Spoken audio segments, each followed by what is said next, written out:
Morning, I'm with Barbara Elliott from Lodi Income Tax Service. And Barbara, I know that this is a new business. However, you've been doing taxes in the Lodi area for quite some time. Would you expand on that? I have been doing taxes for quite some time. I actually started out with H&R Block. I took the course about 26 years ago and worked for them ever since. Well, excellent. Now, I've been reading in the paper lately that there's been some businesses that have been plagued with unscrupulous employees taking money and everything. Can you give a couple of good tips for a small business owner to avoid any of the pitfalls and things to keep an eye out on their books?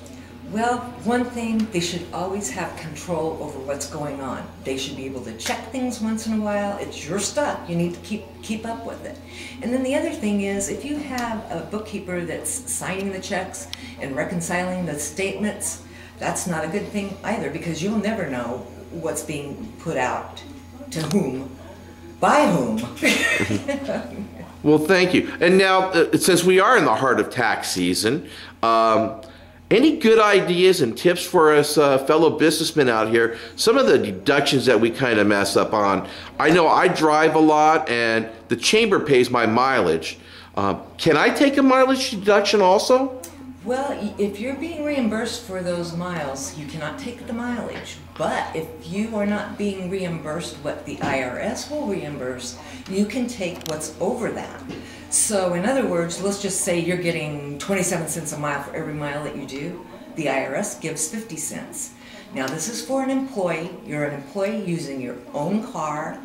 You don't have a leased car through the company or anything like that. It's your own vehicle. And you'd have to take it on a Schedule A. So you'd have to be itemizing in order to take that deduction. And also, it is limited to 2% of your adjusted gross income. So you really need to do the calculations to know if it's going to help you, but you'd be surprised how many people get it.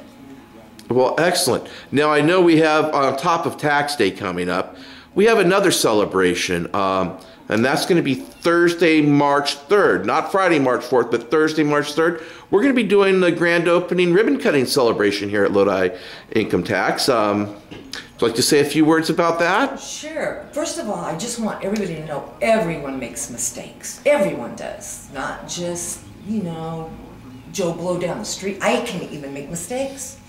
So anyway, I'm having a ribbon cutting, and I'd like to invite all you guys to come on down and share with me this new opportunity I'm starting. I told a lot of people I'm having it on Friday, March 4th.